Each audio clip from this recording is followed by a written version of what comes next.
Hola, mi nombre es Paul Malta y voy a hablar acerca de lo que son las infecciones por micobacterias. Bueno, en cuanto a las infecciones por micobacterias, tenemos a la tuberculosis. Como conceptos, aquí vamos a revisar lo que es la tuberculosis pulmonar primaria, lo que es la tuberculosis pulmonar por reinfección y lo que es la tuberculosis miliar.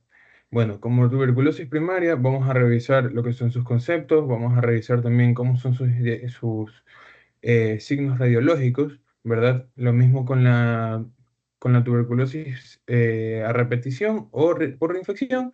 Y en cuanto a la tuberculosis miliar, vamos a revisar lo que son sus signos radiológicos. Como primer punto, tenemos la definición de la tuberculosis primaria, que también es denominada tuberculosis de la infección inicial o tuberculosis de la primo-infección, que se refiere a la primera infección por Mycobacterium tuberculosis, lo que es la bacteria responsable de la tuberculosis. Esta infección es la primera respuesta del organismo a la exposición a la bacteria y su curso es variable también, pudiendo permanecer de forma sintomática y pasar desapercibida, o manifestarse también con síntomas leves o en casos menos frecuentes, casos de forma grave. Tenemos también la importancia del estudio de imagen en la tuberculosis. ¿Por qué es importante el estudio de imagen en la sospecha de tuberculosis? La radiografía de tórax es una parte esencial aún para el diagnóstico de la sospecha de la tuberculosis y que habitualmente se usa de forma conjunta o junto al test cutáneo de lo que es la tuberculina. La radiografía normal tiene un gran valor predictivo negativo para lo que es la presencia de TB activa. En un estudio radiológico de tórax, la detección de cualquier anormalidad con o sin calcificación no va a indicar lo que es un grado de la severidad de la actividad. Esto solo se puede hacer según la evolución del tiempo de la enfermedad. ¿Qué queremos decir con esto? Que aunque hayan presencia de calcificaciones o no calcificaciones, esto no indica cuál es el grado de actividad o cuál es el grado de la enfermedad con la que se está cruzando en el momento, ya que esto solo se puede analizar con su paso a través del tiempo de la enfermedad. Bueno, vamos con lo principal, que son las manifestaciones radiológicas de la tuberculosis primaria. Tenemos primero la consolidación. ¿Qué es la consolidación? Va a ser típica al de una neumonía de los espacios aéreos caracterizada por una opacidad homogénea de bordes mal definidos. Vamos a tener que hay presencia del broncograma aéreo, que va a ser, que este va a medir de 1 a 7 centímetros de diámetro, ¿verdad? Y aquí la presencia y la evolución radiológica de la neumonía tuberculosa difiere de infecciones bacterianas agudas, como lo que es la neumonía neumocócica aguda, que este se resuelve entre un aproximado de 3 a 4 semanas, mientras que la neumonía tuberculosa se puede llegar a tardar en sanar o en resolverse lo que puede ser de 3 meses hasta 9 meses de duración. Aquí la velocidad con la que se produce el aclaramiento de la imagen no tiene un significado de pronóstico, es decir, que este aclaramiento no va a indicar qué tan avanzado, cómo está mejorando, cómo está empeorando la enfermedad.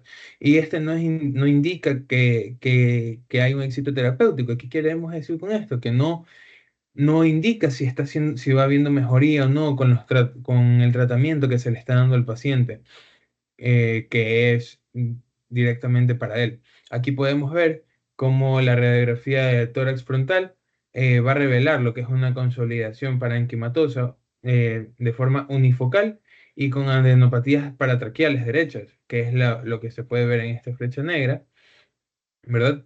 Que, que posiblemente va a estar en hilares ipsilaterales.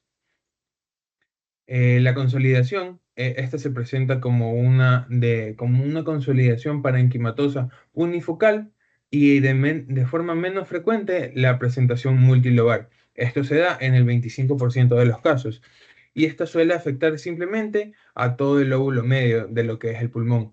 y puede ser que este compromiso sea por la combinación de una consolidación del parénquima acompañado de una atelectasia del pulmón. Aquí no existe una referencia exacta sobre la localización más frecuente de lo que son las consolidaciones, pero por lo general son los lóbulos superiores que se suelen encontrar más afectados en lo que son más afectados en los lóbulos inferiores en los niños, y se ha registrado que en los adultos este suele presentar más en la zona de la zona apical de lo que es el lóbulo inferior. Aquí tenemos también, vamos a hablar de la calcificación en tuberculosis primaria, que esta con frecuencia, con frecuencia se presentan calcificaciones de lesiones pulmonares y también de ganglios linfáticos en el 30% de los casos. El 70% restante logra resolverse sin presencia de secuelas radiológicas en lo que es el lapso de 6 meses hasta 2 años. Después tenemos la presencia de las lesiones de Gone, que son cicatrices parenquimatosas que pueden ser calcificadas o no. Y estas están presentes del 15 al 17% aproximadamente de lo que son los casos de tuberculosis. Y tenemos a los nódulos de Simon, que son focos de calcificación de forma secundaria en lo que son los pulmones, como podemos observar aquí o del lado acá. Después tenemos el complejo de Ranke. El complejo de Ranke es la lesión de Gone más la calcificación de los ganglios iliares o los paratraqueales. Esta es la imagen característica de lo que es una tuberculosis primaria. Y esta se diferencia de la histoplasmosis según el aspecto radiológico. La histoplasmosis presenta calcificaciones esplénicas múltiples, pequeñas y de forma puntiforme, mientras que en la tuberculosis se presentan calcificaciones esplénicas menos abundantes, pero de mayor tamaño. El tuberculoma. ¿Qué son los tuberculomas? Son opacidades nodulares persistentes, redondas u ovaladas que son situadas más frecuentemente en los lóbulos superiores, en el 75% de los casos. La mayoría son regulares y son bien delimitados, aunque hasta en un 25% de los casos pueden ser de contornos lobulados. Suelen ser de menos de 3 centímetros de diámetro, pero se han descrito lesiones que pueden llegar hasta 5 centímetros de diámetro y se suelen considerar que son el resultado de una enfermedad primaria curada o con frecuencia son encontrados como hallazgos casuales en los adultos asintomáticos. En un 20% de los casos se observan tuberculomas múltiples, que es esta bola que se puede observar aquí, y en el 80% se evidencian lesiones pequeñas de satélite, que se presentan como pequeñas sombras aisladas en la vecindad inmediata de la lesión principal. En la población general, estas representan un 14 al 24% de los nódulos solitarios resecados.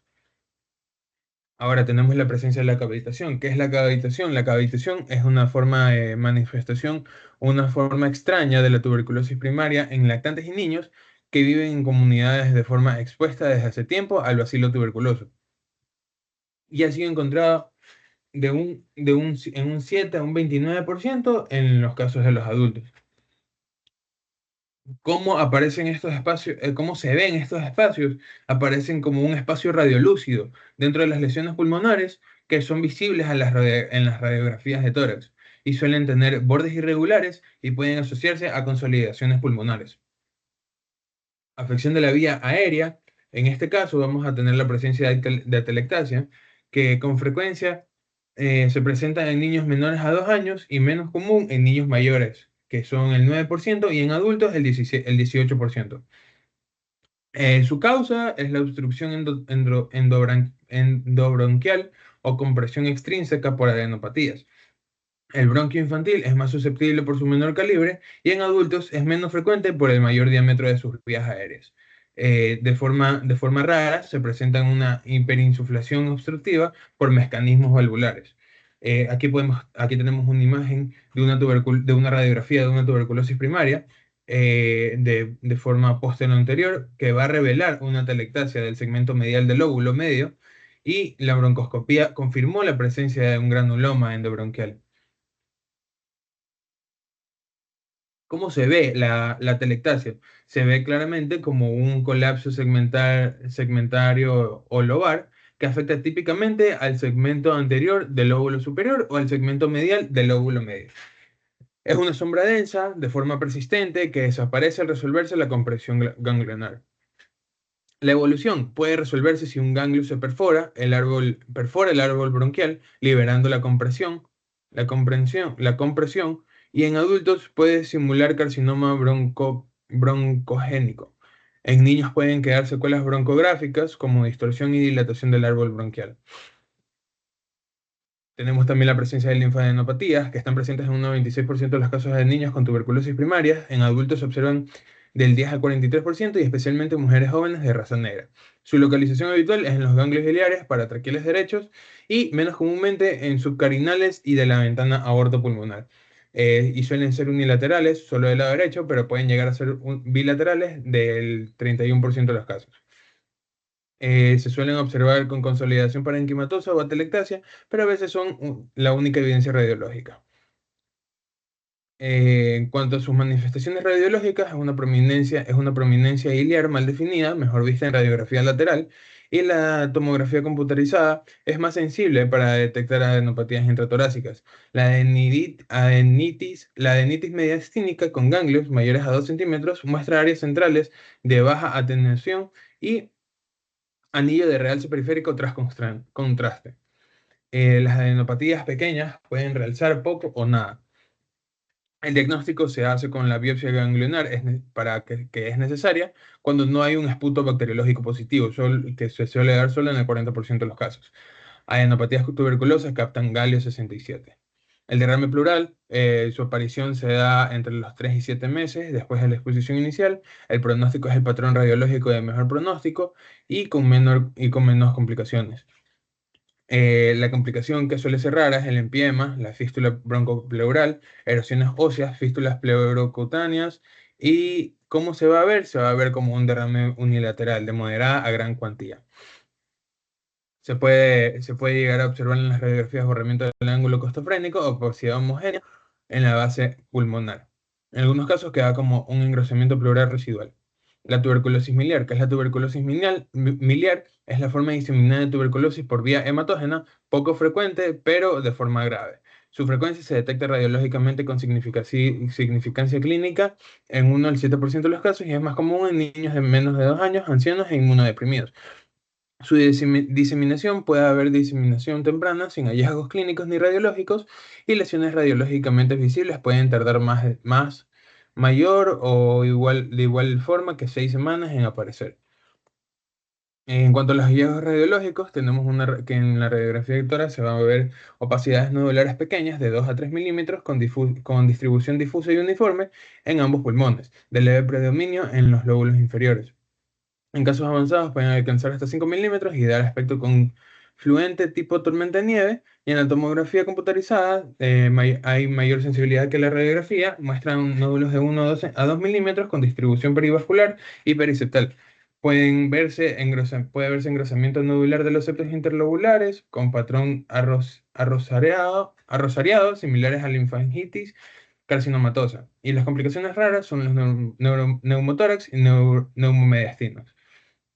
La diferencia entre niños y los adultos es que las adenopatías presentes en el 95% de los niños y solo en el 12% de los adultos, de los casos de los adultos. La consolidación parenquimatosa se ve en el 42% de los casos de los niños y 12% en los casos de los adultos, y el derrame pleural es raro en ambos grupos. Y tenemos por último la tuberculosis por reinfección, que también es llamada tuberculosis postprimaria o del adulto, que aparece cuando una persona previamente infectada vuelve a exponerse al Mycobacterium tuberculosis y desarrolla una nueva infección activa. Puede ocurrir meses o años después de la infección primaria, sobre todo si hay inmunosupresión. Complicaciones. Las complicaciones comunes tenemos a la cavitación pulmonar, tenemos bronquiectasia, tenemos hemoptisis, tenemos fibrosis pulmonar y retracción del parénquima, insuficiencia respiratoria crónica y también riesgo de diseminación hematógena con tuberculosis miliar si no se trata. En las manifestaciones radiológicas tenemos hallazgos clásicos en radiografía de tórax, tenemos localización típica en segmentos apical y posterior de los lóbulos superiores y superiores de lóbulos inferiores. Cavitaciones, infiltrados irregulares, fibrosis y retracción lobar, bronquiectasias traccionadas y calcificaciones residuales e infecciones previas pueden coexistir también. En un ataque de alta resolución son más sensibles que las radiografías simples, muestra cavitaciones con paredes gruesas, área de consolidación centrolobular y signos de bronquiectasias y fibrosis. Puede observarse patrón de árbol en brote que sugiere una diseminación endobronquial. Gracias. Eso es todo.